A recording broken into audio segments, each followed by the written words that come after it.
சிவகங்கை மாவட்டம் திருப்புவனம் ஒன்றியம் மடப்புறத்தில் காளியம்மன் கோவிலில் டெம்பரரி செக்யூரிட்டியாக இருந்த அஜித்குமார் காவல்துறை விசாரணையிலே கொல்லப்பட்டிருக்கிறார் என்பது பல்வேறு ஊடகங்கள் செய்தியின் மூலமாக தெரிய வந்திருக்கு. இதில் குறிப்பிடத்தக்க விஷயம் என்னன்னு சொன்னால், அவரை ஜிஹெச்சுக்கு கொண்டு போன பொழுது அவர் ஏற்கனவே இறந்து விட்டார்னு அவங்க அப்புறம் அட்மிட் பண்ணலை. ரெண்டாவது, புதிதாக அமெண்ட் பண்ண கிரிமினல் ஆக்டின் படி 24 மணி நேரத்திற்குள் போஸ்ட்மார்ட்டம் ரிப்போர்ட் நீதிமன்றத்திலே தாக்கல் செய்திருக்க வேண்டும் என்பது சட்டம். அது செய்யப்பட்டிருக்கிறதா? இல்லை. அதோடு மட்டும் இல்லாமல் மிஸ்டர் ஸ்டாலின் சீஃப் மினிஸ்டர் ஆன பிறகு லாக்அப் டெத்து குவார்ட்டர் செஞ்சுரி போட்டிருக்கு. அதாவது இந்த 50 மாதத்தில் 25 லாக்அப் டெத், 2 மாசத்துக்கு ஒரு காவல்துறை விசாரணை கைதியாக இருந்தவர்கள் கொல்லப்பட்டிருக்கிறார்கள். இப்போ 25வது குவார்ட்டர் செஞ்சுரி அடிச்சிருக்கார் சீஃப் மினிஸ்டர்.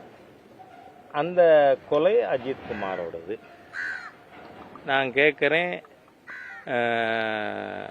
இந்த 6 பேர் வெறும் சஸ்பென்ஷன் எப்படி நியாயமாகும்? கேட்க நாதி இல்லையா? ஏன்னா நான் சில உண்மைகளை பேசினால் அரசாங்கத்துக்கு எரியறது. சாத்தாங்குளத்தில் 2 பேர் கொல்லப்பட்ட பொழுது லாக்அப் டெத்து, எம்பி கனிமொழி அவர்கள், இன்று முதல்வராக இருக்கிற ஸ்டாலின் அவர்கள், அவங்க வீட்டு சின்ன எசமா, எல்லாரும் கூச்சல் போட்டீங்கள்ல, எல்லாரும் அங்கே நேர போனீங்கள்ல, ஏன் இங்கே வரல சீஃப் மினிஸ்டர்? வாய். சிவகங்கை மாவட்டம் திருப்புவனம் ஒன்றியம் மடப்புறத்தில் காளியம்மன் கோவிலில் டெம்பரரி செக்யூரிட்டியாக இருந்த அஜித்குமார் காவல்துறை விசாரணையிலே கொல்லப்பட்டிருக்கிறார் என்பது பல்வேறு ஊடகங்கள் செய்தியின் மூலமாக தெரிய வந்திருக்கு. இதில் குறிப்பிடத்தக்க விஷயம் என்னன்னு சொன்னால், அவரை ஜிஹெச்சுக்கு கொண்டு போன பொழுது அவர் ஏற்கனவே இறந்து விட்டார்னு அவங்க அப்புறம் அட்மிட் பண்ணலை.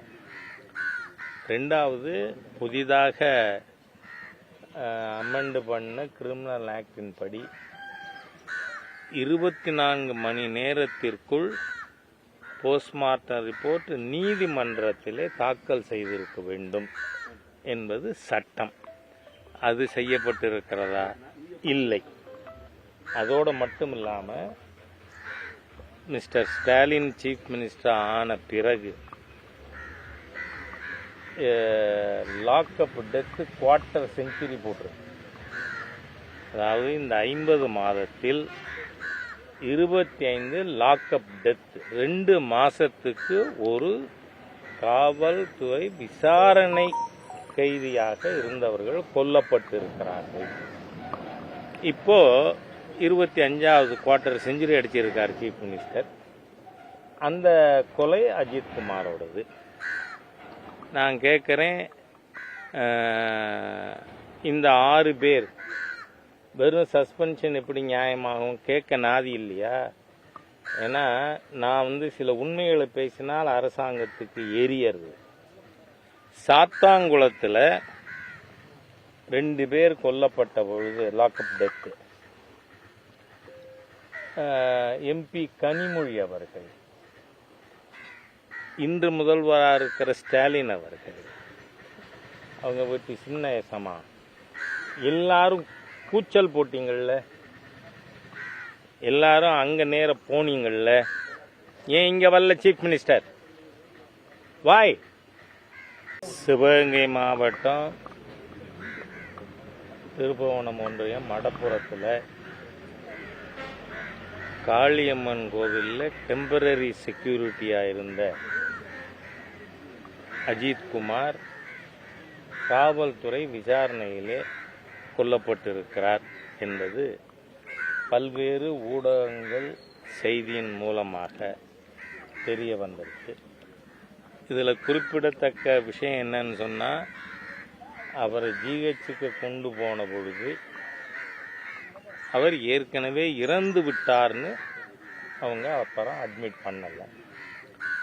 ரெண்டாவது, புதிதாக அமெண்ட் பண்ண கிரிமினல் ஆக்டின் படி 24 மணி நேரத்திற்குள் போஸ்ட்மார்ட்டம் ரிப்போர்ட் நீதிமன்றத்திலே தாக்கல் செய்திருக்க வேண்டும் என்பது சட்டம்.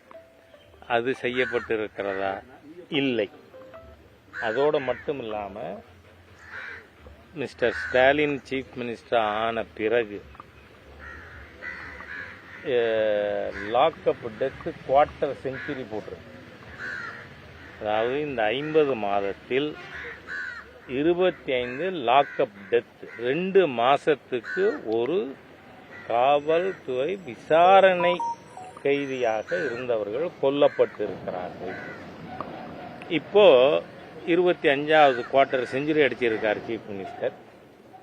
அந்த கொலை அஜித்குமாரோடது. நான் கேட்குறேன்,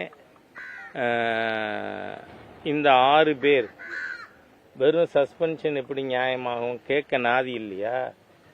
ஏன்னா நான் சில உண்மைகளை பேசினால் அரசாங்கத்துக்கு எரியறது. சாத்தாங்குளத்தில் 2 பேர் கொல்லப்பட்ட பொழுது லாக்அப் டெத்து, எம்பி கனிமொழி அவர்கள், இன்று முதல்வராக இருக்கிற ஸ்டாலின் அவர்கள், அவங்க வீட்டு சின்ன எசமா எல்லாரும் கூச்சல் போட்டீங்கள்ல, எல்லாரும் அங்க நேர போனீங்கள்ல, ஏன் இங்க வரல சீஃப் மினிஸ்டர்? வாய்